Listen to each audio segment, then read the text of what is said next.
comment peut-on alors gérer nos tentations?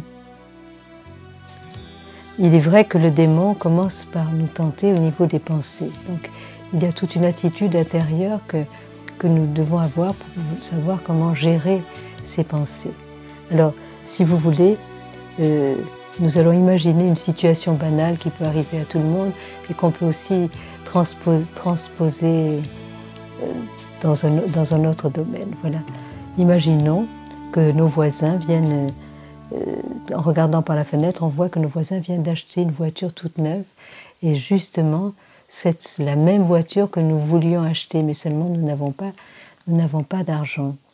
Et je découvre soudain en moi un sentiment de jalousie, d'envie qui me traverse. Et j'éprouve un petit pincement de cœur et un agacement intérieur, puis de l'envie. Que puis-je faire avec cela? Alors à ce moment-là, j'ai encore plusieurs possibilités. Soit j'accueille ce sentiment sans m'y arrêter, et je m'interdis d'entrer dans le jugement, soit je l'accepte sans résister, et je ne peux pas m'empêcher de faire mon petit commentaire intérieur. Je me mets à penser, il y en a qui ont de l'argent. Cela pourrait s'arrêter là, et je pourrais me dire, arrête tes histoires, ça ne te regarde pas. Ils sont libres de disposer de leur argent comme ils l'entendent. Mais il est possible que je ne m'en tienne pas là et que je ne garde pas pour moi mes pensées secrètes et que je me tourne vers mon mari en lui faisant remarquer avec un petit sourire « Tu as vu les voisins? Il y en a qui se refusent rien. » Quand la pensée a franchi la porte de mes lèvres, c'est trop tard. Elle prend de l'ascendant sur moi et me domine.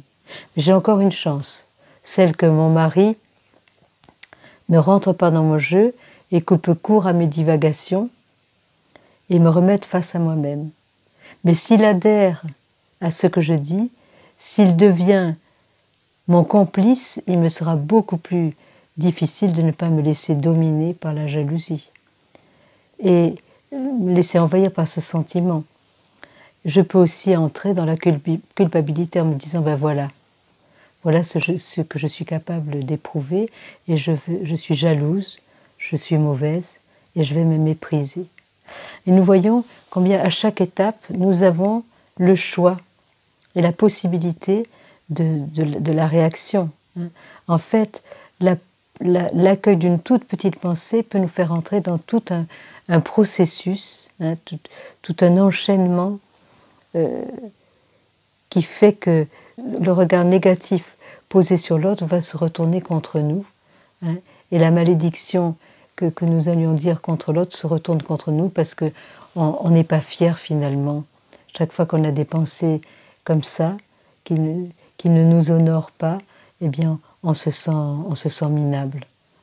Alors qu'on peut éprouver quand même ce sentiment, mais si on arrive à le dépasser et à faire le choix au contraire de se réjouir, et même de la prochaine fois qu'on rencontre les voisins, de se réjouir avec eux, alors on va avoir une bonne image de nous-mêmes, en voyant qu'on est capable de bonté, qu'on est capable de se dépasser, qu'on est capable de se réjouir et de ne pas rester dans cette mesquinerie, dans ces sentiments petits et triqués de jalousie, d'envie.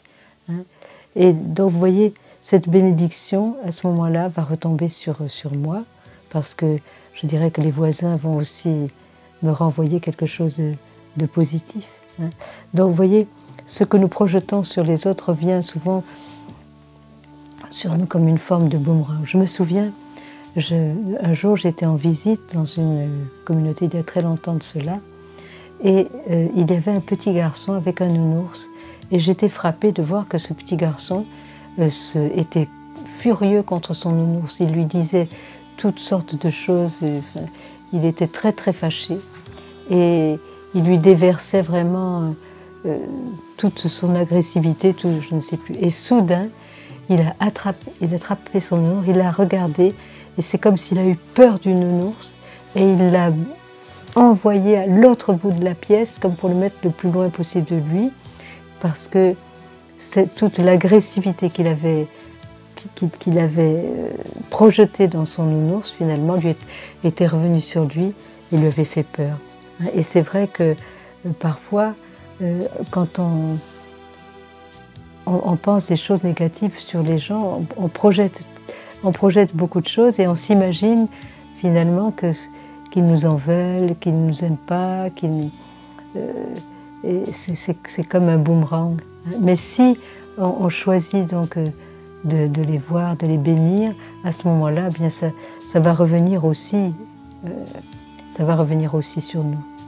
Alors, je pense qu'il y a aussi une chose, une arme, c'est l'humour.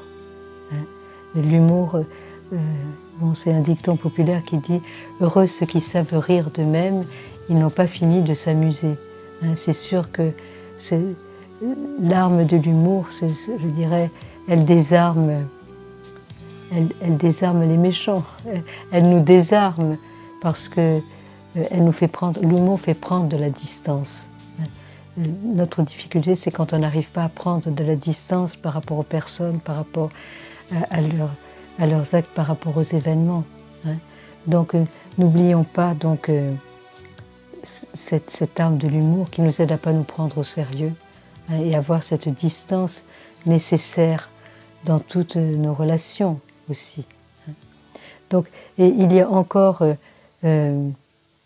dans ce chemin donc, de choix de la bénédiction, il y a la conversion de la mémoire.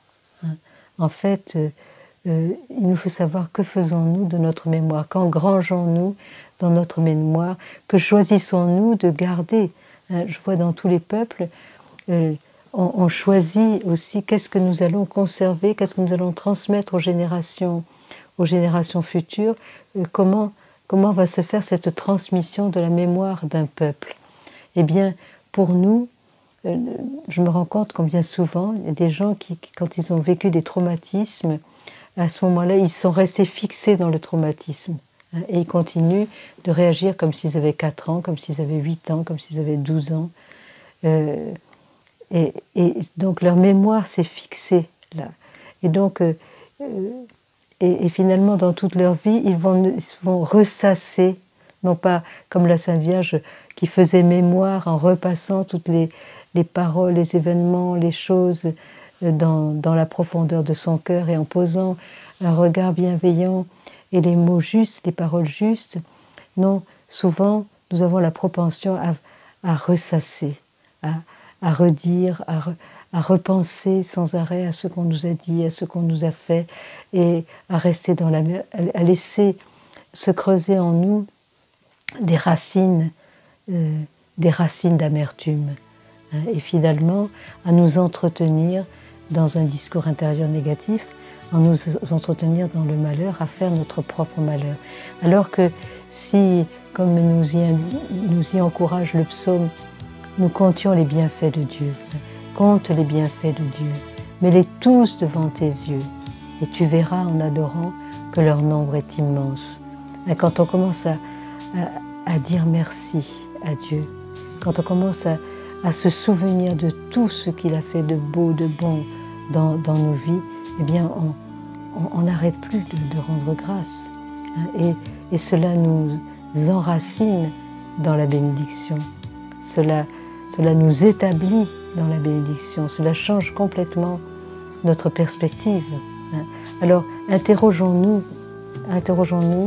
sur la mémoire, comme le peuple d'Israël qui faisait sans cesse mémoire des hauts faits du Seigneur, qui racontait ce que Dieu avait fait dans l'histoire du peuple. Eh bien, nous aussi, choisissons donc de faire mémoire de l'œuvre de Dieu dans nos vies.